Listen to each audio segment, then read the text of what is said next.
खेळायचं ठरलं.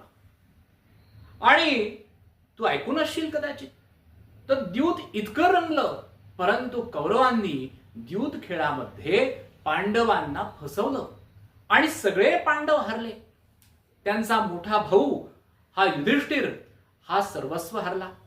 इतकंच नाही, तर त्यांची प्रिय पत्नी द्रौपदी हिला सुद्धा त्यांनी पणाला लावलं आणि ती सुद्धा हरली.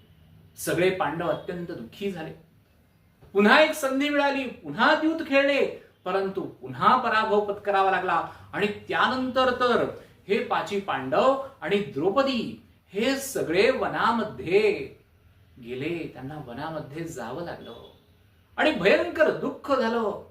द्रौपदीची दुर्योधन आणि सगळ्या कौरवांनी, दुशासनाने अत्यंत विटंबना केली, निर्भर्त्सना केली आणि फार वाईट झालं पांडवांच्या बाबतीत. आणि ज्या वेळेला हे सगळे पांडव वनामध्ये होते, तर साक्षात भगवान श्रीकृष्ण त्यांना भेटण्यासाठी अनेक ऋषीमुनींसह तिथे उपस्थित झाले. ज्या वेळेला भगवान श्रीकृष्णांनी पांडवांकडनं ही सगळी हकीकत ऐकली, त्यावेळेला भगवंत इतके क्रोधाविष्ट झाले की ते म्हणाले, आता तत्काळ मी या सगळ्या कौरवांचा नाश करून टाकतो.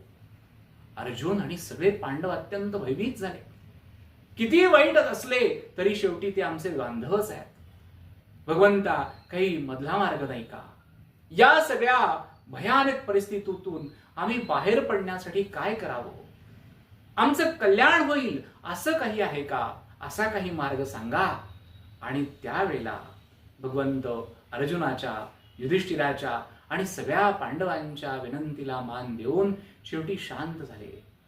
अर्जुनाच्या स्तुतीने भगवान श्रीकृष्ण प्रसन्न झाले आणि ते म्हणाले की मी तुला एक पुरातन कथा सांगतो अर्जुना.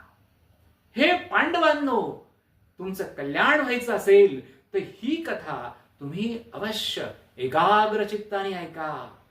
इति प्रथमोऽध्यायः. आणि इथेच या पुराणातला पहिला अध्याय, पहिल्या दिवसाच्या महात्म्याच्या कथेचा संपूर्ण होतोय.